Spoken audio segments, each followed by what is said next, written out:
Bonjour à tous, aujourd'hui on part du côté de notre belle rivière Dordogne, au sport nautique de Bergerac. On va pas rencontrer une, mais deux championnes, Amy et Célia Brie sont nos portraits du mois.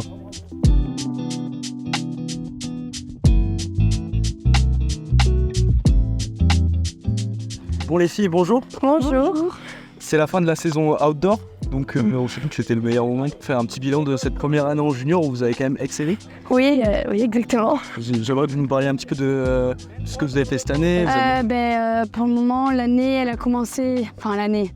Les premières séances, elles ont commencé aux Europes, où on a fini 3e d'Europe, ce qui est très bien pour une première année pour nous deux. Puis on a enchaîné sur les championnats de France très vite. Oui, on avait fait les bateaux courts avant ça, où on a fait 4e, tous les deux. Et pour des premières années, c'est vraiment quelque chose de très bien. Et ensuite, oui, donc on a fait les championnats de France et on a eu un titre de championne de France en 4. Avec deux autres rameuses, Léontine Fouquet et Lydie Pervieux. Et c'est vraiment quelque chose de... Ça concrétisait l'année et ça montrait que oui, on était là, on était en place. Et ensuite, suite à ça, on a été sélectionnés en équipe de France B pour aller à la Coupe de la Jeunesse, qui est un dérivé d'un championnat d'Europe, où on était toutes les deux en bateau ensemble, encore une fois. Ouais. Et c'est une compétition sur 2 jours. Et sur les 2 jours, on a fait 2 fois une médaille d'or.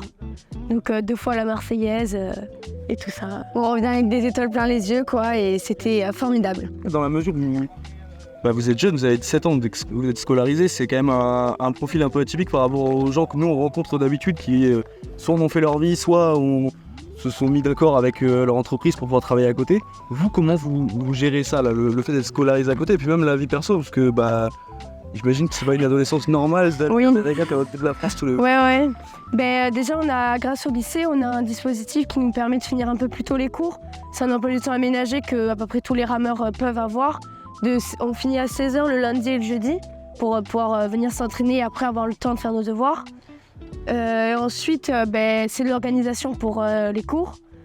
Et nous, on a cette spécificité qui fait qu'on est sportif de haut niveau et on peut avoir là pour le bac un 20 directement dans une de nos moyennes de bac de sport qui les autres, eux, ne peuvent pas parce qu'ils ne sont pas sportifs de haut niveau.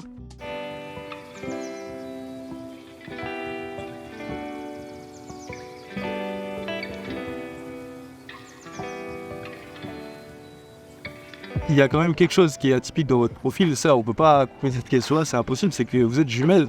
Moi la question que je me pose c'est est-ce que dans le bateau c'est un avantage d'être jumelle?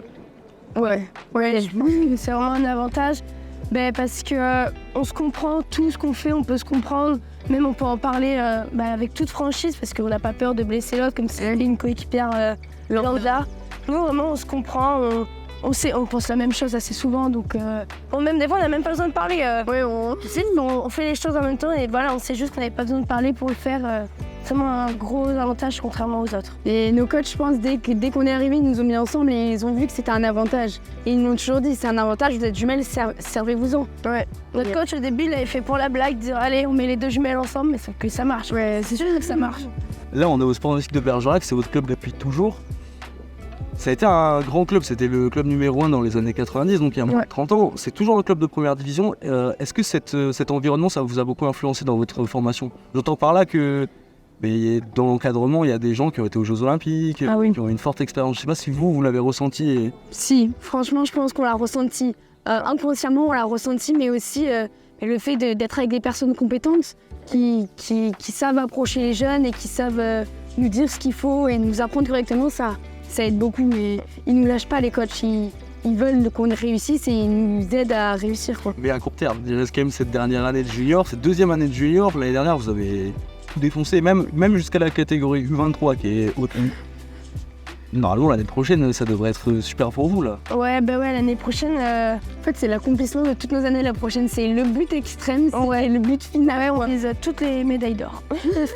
Bien, mais en bateau court, toutes les deux, on aimerait énormément être sur le podium. Et notre but, c'est d'être championne de France. Ouais. Et aussi, pouvoir aller aux Europes et aux mondiaux. Enfin, ça serait un accomplissement...